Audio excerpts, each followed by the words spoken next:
No. What's up guys, welcome to the garage. Today we've got a review for GearBest. This is the Subotech 1/14 scale military truck. So it's a US M151 Jeep. Link to this is in the description. So 1/14 scale, you'll see a lot of the stuff I've reviewed is 1/16. I've also recently reviewed that 1/10 scale JJRC. So it'll be interesting to see what size this is compared to all of them. On the box, some good news. It says servo, which tells me it's fully proportional, and we've got, it says there, high-speed motor. It looks like a 130 motor, so it may be worth an upgrade on this at some point.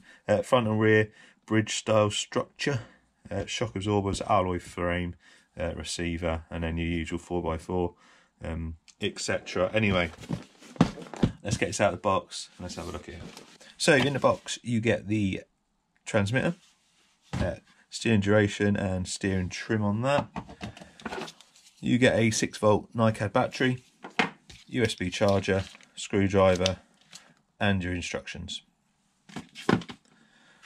Truck itself looks quite nice. It's not got the separate scale stuff on it. This is all fixed on, but it doesn't look too bad. I think if you're not too bad with a paintbrush, you could probably make this look really good.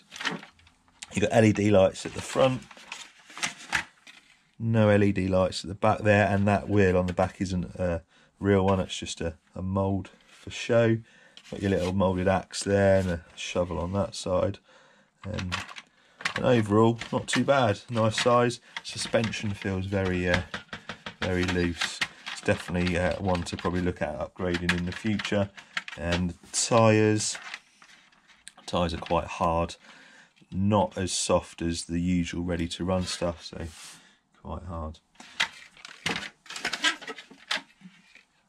Battery lives underneath there. You'll be able to fit a lipo and stuff in there, looks plenty big enough. And then the chassis underneath here. So being that this is Subotech, they aren't sharing any components really with the other 1/16 scale like your JJRC, WPL and Fayee. This looks like completely different stuff under here, so I wouldn't imagine there's any items off the other trucks that are compatible with this. The drive shafts do look nice and thick.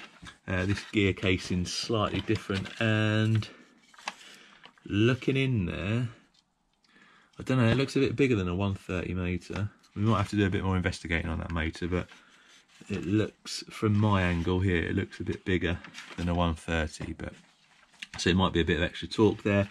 You got your steering servo up there, and then you got your fixed axles. These are fixed, they're like locked and not open diffs on here, so quite a nice thick chassis there as well. But yeah, not too bad, looks right.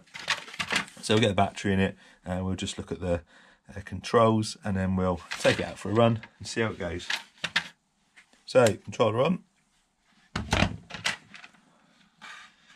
Where's the power switch?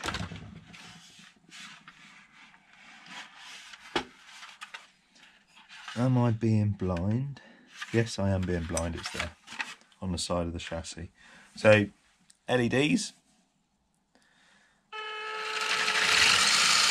Oh, that's got some nice speed. It's a bit wobbly, but that's because I'm holding it up and the suspension's a bit bouncy. But right, so I'm going to hazard a guess that that isn't a 130 motor. Now that might be a 370 motor under there, you know, without taking it apart. Can't quite see, but it's definitely got some good speed. Steering, yeah, nice. Steering trim, and your dual rate, so you can turn your steering right down. I'm impressed with how fast that goes.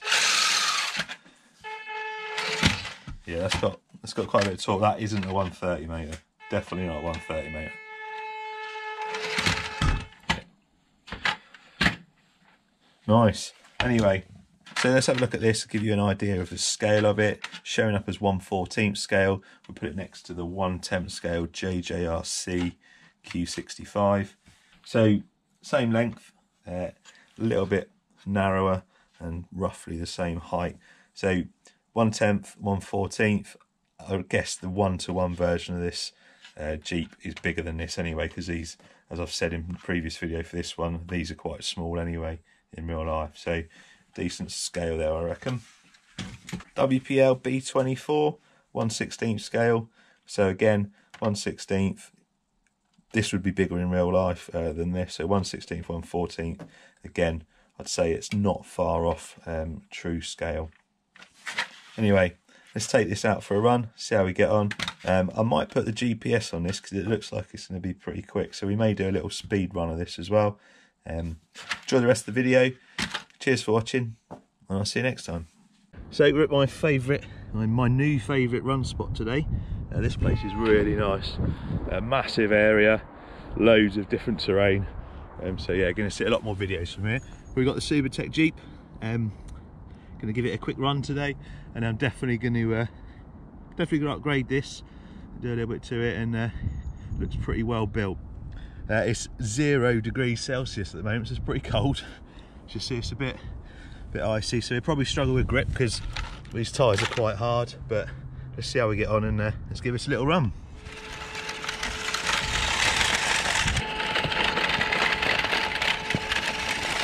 So this thing's got quite a bit of speed compared to a lot of the other ones. As you'll see, it's pretty quick, but it's also very bouncy. Not sure how well it's going to climb because it's quite, like I say, it's quite slippery and frosty at the moment, but we'll try it out if we can find somewhere.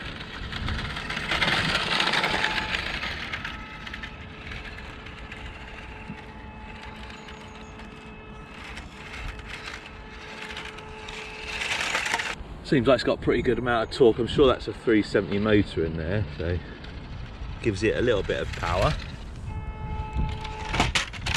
Bit top heavy, but as you can see, yeah, nice bit of power just to climb up there.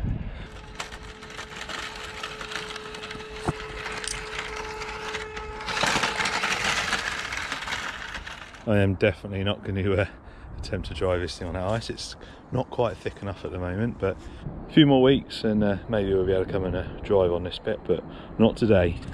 What I like about this one is with that motor in it, it's just got that little bit extra torque and power to be able to tackle some of the more steeper terrain than some of the ones with the 130 or the 180 motors. So as you can see, gets up there no problem at all, even with them hard tyres.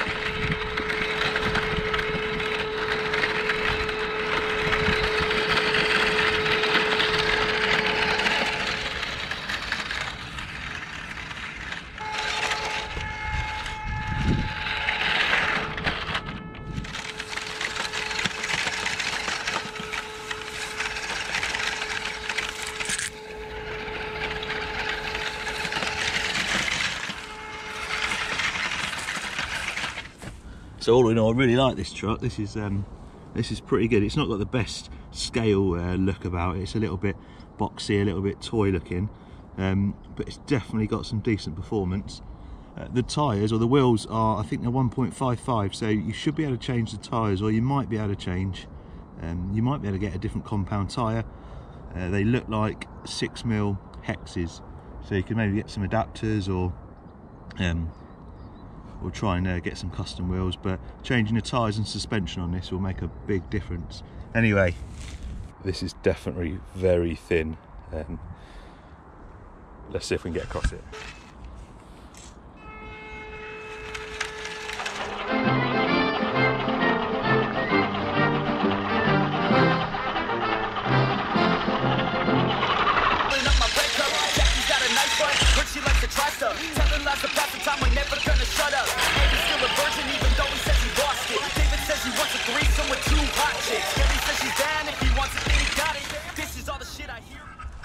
This is a little bit risky, but let's give it a go.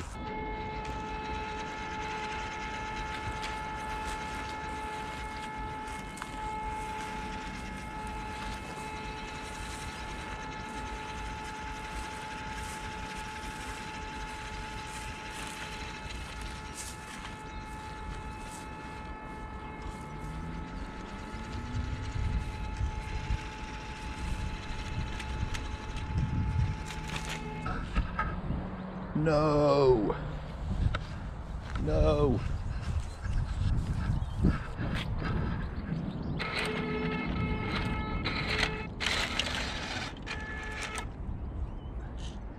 Uh-oh. Safe.